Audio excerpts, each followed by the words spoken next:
Hey all, this is Olizandri bringing you a hard mode playthrough of Castlevania Harmony of Despair. This game came out on August the 4th as part of Xbox Live's Summer of Arcade. So yeah, you can read up on information about that if you're interested about the Summer of Arcade.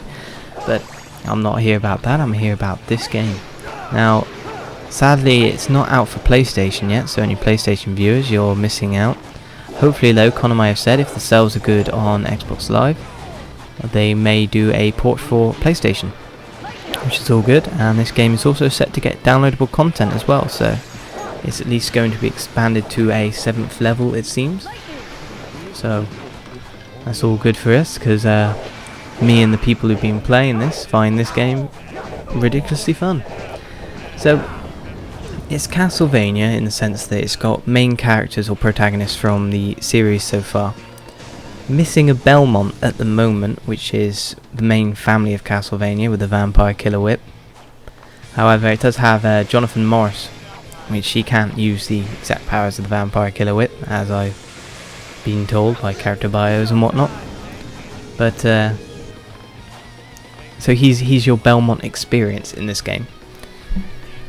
So hardcore fans won't miss out too much.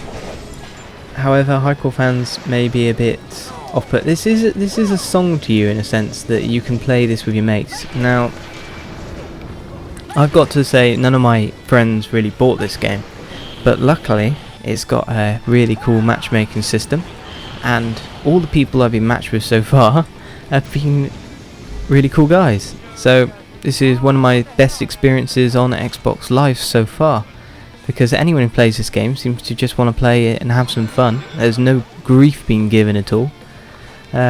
So I got matched up and I've been playing with a bunch of American blokes, Dark Stars 13, Deadman 907, Prophecy, Doobie, that's your shout out. Well, at the same time I've been playing with, so there's not much lag, so we've been playing multinational, so bunch of Americans, but also been playing with Petrol Bomb Tom and me, we're both from Britain, and the saviour himself, Jesus, who comes from Finland. So it's been good in that sense, because most multiplayer games, of course, they're a bit restricting on who you can play with country-wise, because lag and whatnot kind of factors in, so you only want to play with people in your area. But this game doesn't seem to have that much trouble. We've also played with people from Japan and Korea, and well, I think it was Korea, let's put it that way. So it's been a really nice experience. Just really refreshing to go on Xbox Live and find a bunch of nice people to play with. So we've just been playing through. We played through on normal mode, and this is our first level on hard, where we realised that pretty much everything on hard mode can hit you for a sixth of your HP. So I've already died at this point and just been revived. Now, as a skeleton, I'll start off with that gameplay mechanic. You can move around still, you can participate in a way that you can throw bones to do minimal damage. But if you get killed, you've only got 100 HP. If you get killed, it takes away time from the stage's timer.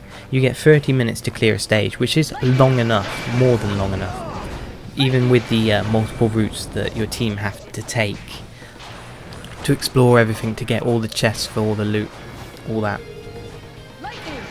So you don't want to die as a skeleton, you want to revive people as soon as possible, as I fail on the laser. But this game is actually hard.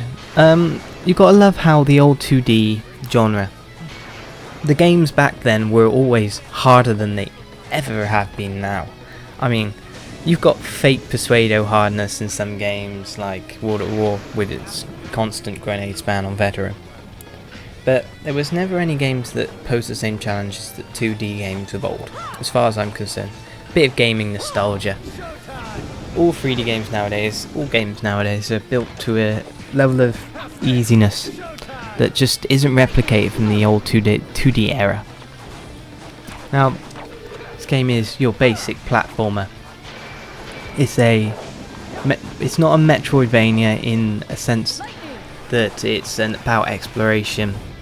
It's Castlevania light. You get a big map and the target is the boss. Take multiple routes, get treasure chests. You don't level up. but you gain stats through gear, and by using, depending on the character, there's different ways in which you can progress. So I'll explain them in later videos. So we're coming up to the boss now. Basically about this stage, there's several routes to take. You need a party to go down low. I opened a switch with the twirling spikes earlier on in the game that opened up the lower passages underneath the boss. So you want to clear out all the lower passages before you engage the boss, because if you take the boss's HP down to a certain amount, he collapses the stage and you fall through it. I've just faded out, so we fast forward to when we engage the boss. So you'll see what I mean. We'll crash through the stage, and if any of the monsters below haven't been killed yet, you'll have to face them. And on hard mode, because they do a sixth of your HP pretty much per hit, it would be a little bit stressful, so always got to make sure to clear it out. Now this boss is your basic movement boss. He doesn't do anything that drastic. Most of the attacks he does are movement based, so stomping, jumping, biting. So, he also has an attack where he uses his intestines. They shoot out, and I think he's just about to do it now. Yeah. So that's a bit harder to dodge. You just got to get in the corner of the room and duck. And you can also fire lasers out of his mouth, as he's been doing throughout the entire stage. As I die for the second time, this is not my best friend through. And also another gimmick of this boss, an easier way to beat him, is if you take off the ankle bracelets of it, so you can do double damage on him. So you can do that if you want, but if you've got a strong enough party, you can just destroy him, as I've just done here. Well, I just done, my team have just done. So I've been playing with them quite a lot, and they'll be with me throughout all the stages.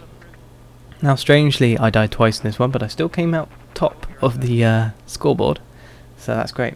So tomorrow I'll have stage 2. I'll see you around.